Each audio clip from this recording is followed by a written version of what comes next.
This is the Cochrane Show. My name is John Cochrane, and that man over there with his quarter zip jacket, classic Scott Cochrane, my dad. Classic Scott. Well, it's kind of wintry here. I'm in British Columbia, Canada, and it was only about 5 degrees today, so a little cool. Well, yeah, we're sweating over here. It's just constant in Australia, but I miss the cold weather, and Yep. Dad, I miss watching sports over there, especially not because of the game, but oftentimes when you watch sports, you'll sort of ignore the game that's happening in front of you and talk about, changes you might want to see to the league or what's wrong with the league or rule changes that you'd like to see. So That's what that's happens eventually, John. You get to become a grumpy old man, and no matter how good the action is in front of you, you'll say things like, well, in my day, we didn't have these blah, blah, blah, or why don't they get around? And so you're right. That's what happens after a while. That's how you look at sports. and then you say, like, now that I've got you, now let me tell you a story about a bridge.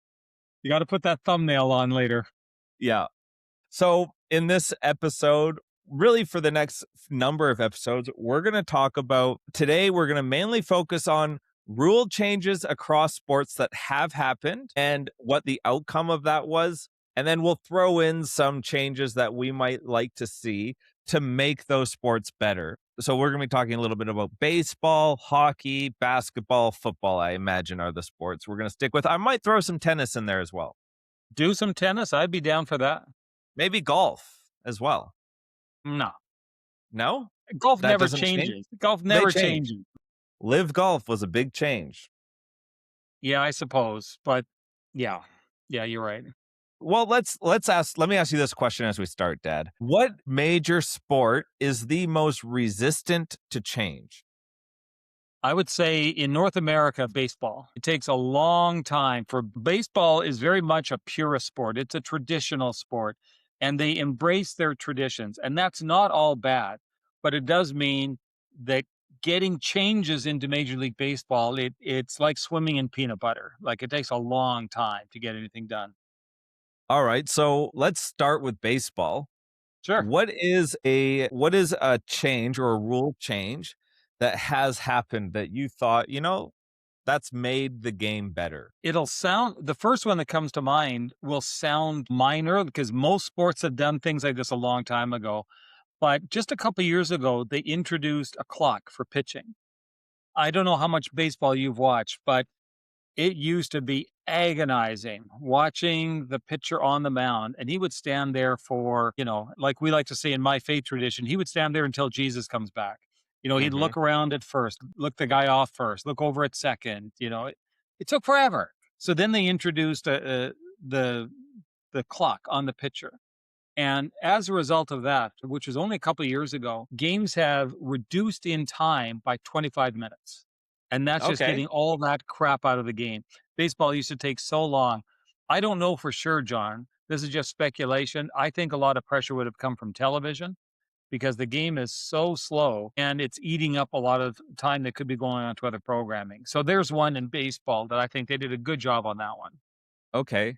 Can I throw one that I think can make things better in baseball? Yeah.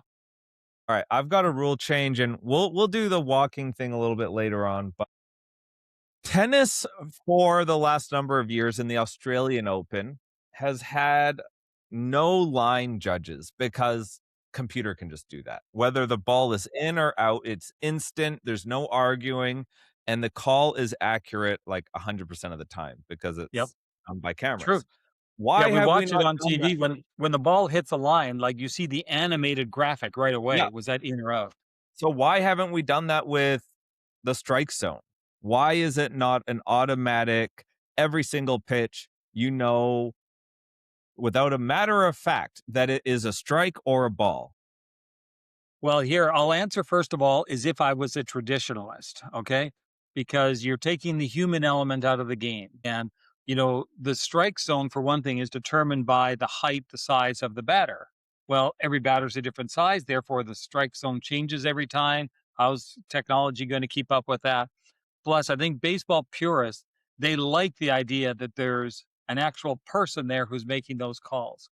Now, you probably know that they have, at least for television purposes, they've introduced the strike zone graphic. So at least the viewer can see what's going on, but the umpire still calls it. So that was the perspective of a purist. I would agree with you, at least what I hear you saying. I think baseball should absolutely bring technology into the strike calls. Let's get all the guesswork and the arguing out of there. That seems a little bit silly in this day and age. I think the only role the ump plays is someone to get yelled at. Like he's solely there for the coach or the player to have a standoff, a ridiculous yelling conversation, and then he'll throw someone out of the game. Well, that's probably 90% of his job. No, 10%, the no. legitimate part, is when there's a play at the plate, when the runner from third is barreling in and there's a throw to cut him off at home base, you do need a human being there to be able to tell, did the guy make it to home plate safe on time or not? I would still like a human body there to be able to do Yeah, that. he just doesn't have to be right behind the plate calling. Like every base has one of those, right? Every base has somebody there to see whether you're safe or not. So let's That's not true. And add so any when he's extra responsibility. Just have him at the home plate to make the call, safe or out. And since that probably only happens 3 or 4 times a game, the rest of the time he can be over at the side, having a latte, eating a sandwich or whatever. We might have Just to have find like something else for this guy to do. have a camp chair eating spits, like sunflower seeds, like everyone else in this stadium. You just get front row seats. That's a very good idea. That's a very good idea. I don't know the percentage of times that the umpire gets it right versus wrong. You don't hear a lot of controversy about blown strike calls. I think the umpires are pretty good, and that might be the other reason why they stick with them. That's right. And so they well, no. I disagree. Every False. fan False. base has been angry at every single game for a call that an ump has made. It happens every single game. Well, let's broaden that conversation out because more and more sports, again, we talked about baseball getting a little bit late to the party, but more and more sports have taken judgment calls away from officials and given it to technology. Soccer was one of the last ones to do it. We've all now seen just in the last few years, the referee will look at a play and then he'll do this thing, it's time to look at the replay. That's gained some things for sports. Like it's really reduced the number of bad calls. But I wonder how much has been lost too. That there is that the human element that was always part of sports. Maybe we need to not get rid of that completely. I don't know. Says the purist over there. All Says, right, Dad, why don't you introduce another sport and another rule change that has worked? well, here's one that let me go to my go-to sport, which is, I'm a hockey fan first and foremost. I love the other sports, but hockey's my thing. One of the most controversial ones that came in a few years ago, I think it was 2005, they introduced the shootout to decide tie games. North Americans, as you know, hate tie games. Other sports seem to be fine with them, but in North America, we just don't tolerate ties very well. Hockey was one of the last major North American sports that had ties until 2005, when they took a little bit of a page out of soccer, and because soccer has shootout, and they created their own version, which I won't go through the whole rules of it, but essentially you've got 3 players who do what hockey calls a penalty shot. One player at center ice, just him against the goalie, and each team gets 3 of those. And if it's still tied, they keep rotating it until they get that. I'll admit, John, and I'd like to get your take on the shootout, whether or not you like it or not. I like the shootout. What I don't like is the loser point, because the way hockey did this was that the hockey, you get points for games that you win. So 2 points for a win, no points for a loss. There used to be 1 point for a tie. Now, the team that loses in the shootout still gets 1 point. And that drives me crazy. I love the shootout. I think it's exciting, but a win should be a win and a loss should be a loss. I don't like the loser point. What do you think of that, John? Oh, I 100% agree. I I am not sold on the shootout itself. Think, why don't we just do most games are going to end on a 3-on-3 overtime. I'd say majority of the games. If it doesn't, let's just add another 5 minutes of 3-on-3. I don't think we need to do a shootout and bring it down to it's entertaining but it just puts a lot of responsibility on a couple players. And so if you can keep the team aspect and do 3-on-3 for another 5 minutes, nobody's not scoring in 10 minutes of 3-on. I wonder what the stats would be. I'm sure they've experimented, and John, I would think you're probably right about that. Here's where I agree but where I see a problem. A shootout is not a pure hockey play. Yes, the penalty shot does happen in hockey, but I'll bet you see one penalty shot in every 10 games. It's not a real part of the game. At least 3-on-3, you're playing hockey. And so when someone wins, it's a hockey play that has won the game. I think that probably the reason they haven't done that is because of the players union. I'm not blaming the players. I'm not saying they're greedy or anything like that, but they get concerned with how long these games are going to go and the risk of injury to the players. And I think they're probably concerned that 10 minutes might be too long. That's just my guess. But I agree with you. Keep playing 3-on-3 until somebody scores.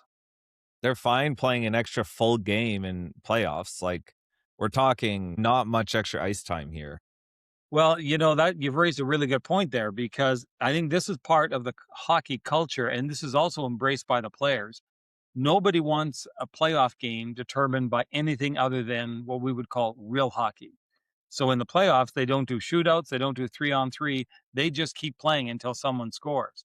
I think it drives television crazy. I'm talking about the TV broadcasters because they don't know how long these games are going to go. Most games in overtime in the playoffs are decided in the first few minutes, but we've seen games, John, that go on for an extra 4 periods, and that's like playing an entire extra game. Now, that's part of the lore of hockey. That's part of the legend of the game. But I can see you can't do that all the time. I wonder, like you've mentioned broadcasting for both sort of sports. I wonder how much broadcasting actually has a role to play anymore. Most sports, you've got apps, you're watching it on streaming services. It's not Yeah. necessarily, hockey maybe is an exception where it is on like TSN, but most of the games that you're watching on TV, you're able to access through the streaming services. So I just wonder what those numbers are and if there is a pressure. And then even TSN, you've got TSN 1, 2, 3, 4, ESPN, like you've got all of these ability to put the game on whatever sort of channel you want. You're absolutely right, John. I think that's a fascinating topic. And that might be one we want to look at one day, the changing role or the changing influence of sports broadcasting. Because you can be sure back in the day when, at least in North America, sports were only shown on the major over the air broadcasters. They, I'm sure, exerted a lot of pressure. These games can't go too long. They can't, you know, even the hockey, a lot of the fighting that got cleaned up in hockey was because of broadcasters. They said, we can't sell this game. It's too violent. So they have to clean it up. But you're right. When it comes to the length of a game, streaming changes everything. And I'm sure you and I have both watched games that maybe go in baseball, extra innings, hockey into overtime. And at some point, ESPN says, well, we're going to continue this game over on ESPN3 now. But for the rest of you, we're now going to switch over to such and such. So you're right. Having all these services, it changes everything. And I want to talk about something that hockey does, which NBA needs to adopt. Hockey, you can only talk to the ref if you're a captain or an assistant captain. You've got a That's C right. or an A. Yeah. And I think that is brilliant. Nobody else on the ice has the authority to speak to the ref. And I'm guessing there's some disciplinary action if they do. Like if they're, yeah, it's the captain or the assistant captain's job. And I could see that really being beneficial in basketball because in basketball, in NBA, every single player will be yapping at the ref the whole game. And I Absolutely. imagine like it's not a good look for the league, it's not a good look for the player, and I'm sure the refs get fed up with it a little bit. So if you could have someone on the floor at all times that is responsible to dispute whatever the call is or have the conversation with the ref, I think that that could be a win for the NBA because it is NBA's biggest problem. I think you've described that well, John, by saying it's just not a good look for the league. And you're right. Look, I'm not the world's biggest NBA fan. I like it, but you're right. Those are the moments that are kind of cringy, and Yeah. they take away the sheen, they take away the shine of the game. Hockey even takes it a step further, and there's one other line on the ice over at the timekeeper's bench, which is a half circle. And once the referee has stepped in there, not even the captain can talk to him because now he's talking to the officials, like the off ice officials and so on. And any of the infractions, if you talk to the referee as a captain when he's in that semicircle, or any other player that talks to him in the flow of the game, that's a misconduct penalty. You can be out for 10 minutes for doing something like that. So you're right, that's taken very seriously.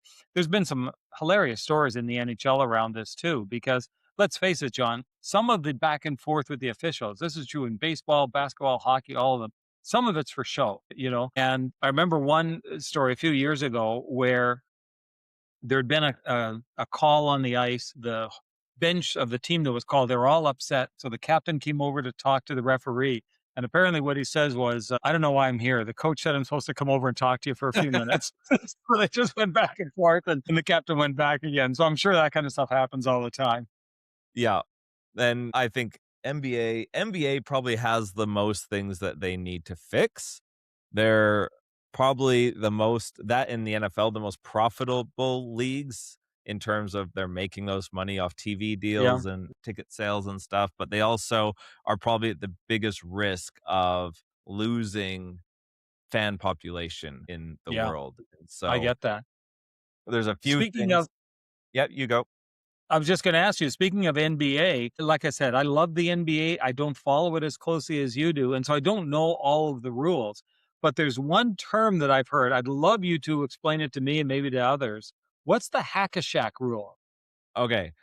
Shaquille O'Neal was such a dominant presence that there was a rule created for him. Not only was he a dominant present, on the flip side, he was a horrendous free throw shooter. And so the league introduced a rule where at the end of the half or at the end of the game, in the last 2 minutes, each team only gets one foul before it goes to free throws. So pretty much that's what it is. Interesting. I love the idea. And we've seen this across sports, John, where some rules are designed because you've got the rules committee, they get together and we could do this to speed up the game, like the baseball thing with the pitcher's clock and so on. But sometimes the sports have to address a specific problem that's come up because of a certain player or a certain team. One of them, when I think of in hockey, as you probably know, in hockey, when you get an infraction, most of the time it's a 2-minute penalty. So the player that's committed the infraction goes off the ice for 2 minutes in the penalty box. And the other team, now the team that had the penalty, they're shorthanded, it's called. They're down one player. The other team is now called what's on a power play. Well, as soon as if you're on the power play, you score a goal, the power play's over. The player comes out of the box. It didn't used to be that way. Way back in the day, and this is even before my time, you could just keep scoring until the Yeah. penalty was over. The problem was the Montreal Canadiens back in the glory days, they could get 3 or 4 goals on a power play kind of thing. And the league finally realized this is not even fair. Montreal is so dominant, they're so fast and so on. Let's make a new rule that says as soon as you've scored a goal, the power play is over. So that's an example like the Hack-a-Shaq that the league says we have a problem here because of a team or a player. We got to fix that problem. I need to rephrase my answer for the Hack-a-Shaq because I got part of it wrong. It's at All the right. end of every quarter, and Oh, okay. it's an off-ball foul. So if it's an off-ball foul, you get a free throw and then still possession of the ball. Okay. Hey, John, can we talk a little bit NFL too? Yeah, let me just bring in I have a story about your hockey, then we'll go NFL. Go for it. Rule change that I want to see, and I've talked to you about this before, is that if you get a shorthanded goal, you get your penalized player out of the box. So you are shorthanded, you then score shorthanded. I think you should be rewarded by that shorthanded goal. The other team should be penalized, and you should go back to even strength. I wouldn't be close to that. Here's what I would here's what I would miss if that were to ever happen. I mean, the shorthanded goal, it's pretty rare and it's a big deal when it happens. To think that Would you say it's exciting? it's very exciting. So do you because, and it's so counterflow, it's so counterintuitive to what's going on.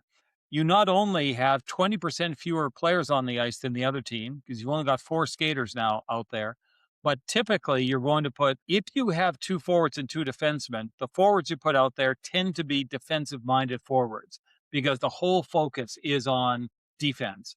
Meanwhile, a team on the power play, of their 5 skaters, usually 4 of them are forwards and they're very aggressive, like goal scoring kind of players. So that they always say the ice is really tilted, towards the team that's shorthanded. So against the flow of all that, when a team gets a shorthanded goal, it's exciting, it's rare, and it's a big deal. If you want to see something really fun, John, search on YouTube for the time that the Boston Bruins, in one 2-minute penalty kill, scored 3 times. Unbelievable. Could you imagine being the team on the power play and the other team scores 3 times against you in 2 minutes? So that would be the only thing. They would never see that again if we went with your rule. So you wouldn't see something that's happened once in the history of the NHL, is what you're saying. I know. Do you know what? I wouldn't build a whole case around that. It was just such a remarkable story. But It would have been, but all I'm saying is why do people watch hockey or any sports? Entertainment, excitement. So you're now and goals, like you want goal scoring. So you're creating opportunity for more goals, both on the power play and on the penalty kill, because the penalty kill might be more aggressive if, in different situations, because they need to get that guy out of the box. John, that's actually, the more I think about it, I think you might be onto something. It can happen as well where you can be shorthanded for 5 minutes. If the penalty is a major, a minor is 2 minutes, a major is 5 minutes. I could see a rule like you're describing adding an incentive to the defensive team trying to score a goal. It'd be another way to end the penalty, right? So yeah, I'll have to rethink that because I think there is something to be said for that. All right, let's go. Sorry, I lost. We're good though. Are you there? Can you hear me? Yeah, now you're back. Yeah, it's on my phone. That's right. All right, keep going. Yeah, let's go NFL. John, there's the NFL introduced several rule changes in the last few years, but probably 2 of the most dramatic. I'd love to get your take on. One would be overtime and how it's evolved over the last few years, and the other would be the kickoff rule. Why don't we start with the kickoff rule? Because that's just a dramatic change. What do you think of it? Why they did it, and is it working? The kickoff rule is the best rule change the NFL has made since rules started changing. It's just dramatically made Wow. the game so much better. It's actually a play. There are consequences for touchbacks, and there's more incentives to kick the ball infield and for that player to return the ball. So I think it just adds a dynamic. It's actually changing a strategy in how the game is played, and special team coaches actually matter now, and special team strategy actually Yeah. matters. I would take the kickoff rule. I would just make one change. Okay. Okay. Onside kicks are pretty much impossible now, right? Because Yeah. you can't trick them. You have to say, You have to announce it, you have right? to announce Yeah. it. So what if instead of doing an onside kick, you do a 4th and 15 play? And if you get the 4th and 15 first down, that is like recovering an onside kick. You get the ball. Wow, that's interesting. Let me respond to that. First of all, I agree with everything you've said, especially the dissatisfaction with the onside kick. To me, the onside kick is exciting and it's a key part of strategy. And to essentially have taken that out of the game, it really hurts the opportunity for any kind of a comeback. So I would agree with you on that. A 4th and 15, it might have to be a bit longer. It might have to be, I don't know, like a 4th and 20 or something like that. But I think that's a very, very interesting idea.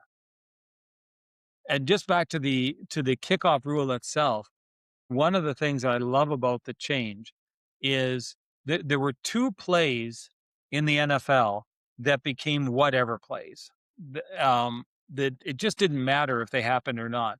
One of them was the kickoff because everybody knew exactly what was going to happen. It goes through the back of the end zone, and the kicking team, they all go charging down the field like it matters. But we all know it doesn't. It's just going to be scrimmage and off you go. And so I'm glad they dealt with that. And by the way, another rule change that I think has helped to fix a whatever play was moving the convert back a few yards because it was so automatic that at least it put a little bit of challenge into it again. And every now and then you see a miss. What do you think of the moving of the extra point line? I don't hear you. I think it's great. I think it makes the play actually matter. Obviously, like a penalty creates a little bit more urgency or nerves in the kicker. And so if you would have asked people 20 years ago, what's a touchdown worth? A lot of people would have said 7 points because it was just Yeah, an automatic conversion, but automatic. it Yep. has a big uh, influence on the game. No, absolutely. So, John, if you would tell us about, give us your view on overtime, like how it's evolved and what do you think of where it is now? I think overtime, and we've talked about it a little bit. I think overtime in the NFL is it's good. It works. I've got no problems with it. I know, like, I can see the opportunity for a better change, but I also think there's always going to be people that are unsatisfied with something that is happening in Yeah. overtime, specifically in the NFL. And so right now, both teams possess the ball regardless if a touchdown is scored or not. So, right. So it's not as reliant on the coin flip as it once was.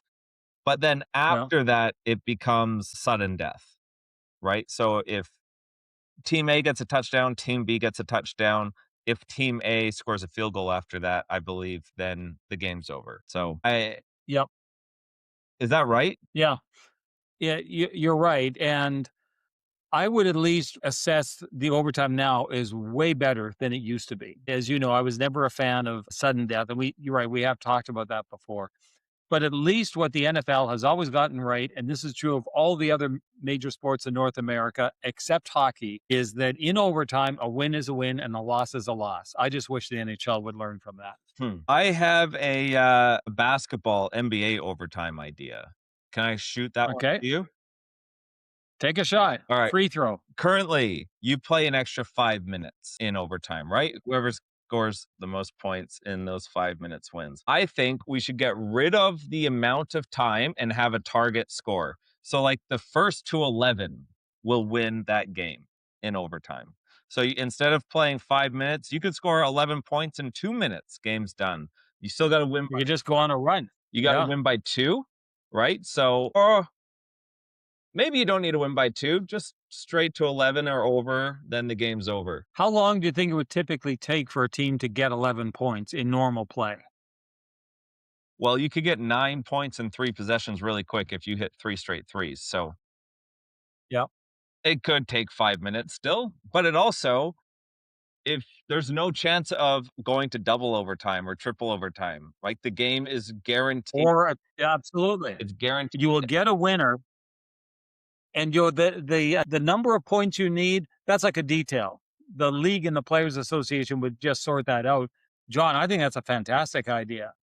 Yeah, it kind of feels more like hockey or other sports. Like when you can't have sudden death in the NBA. It's not like you can have the first basket wins, but this would almost feel like sudden death because it's how many like who's going to be the first one to get to that level. Yeah. So And it might 7 yeah, points, maybe 7 points is a target, like maybe 11 is too much, but let's implement that, Adam Silver. you tell them. Hey, last question for you regarding NBA.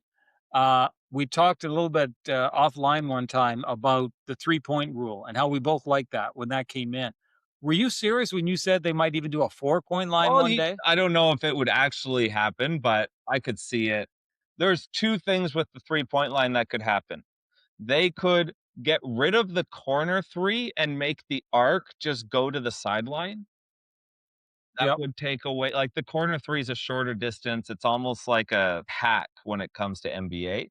So a lot of people have a high percentage shooting that. So keep that as a 2-pointer, and then everything else is three. Or Steph Curry has made the 30-footer just a normal shot in the NBA.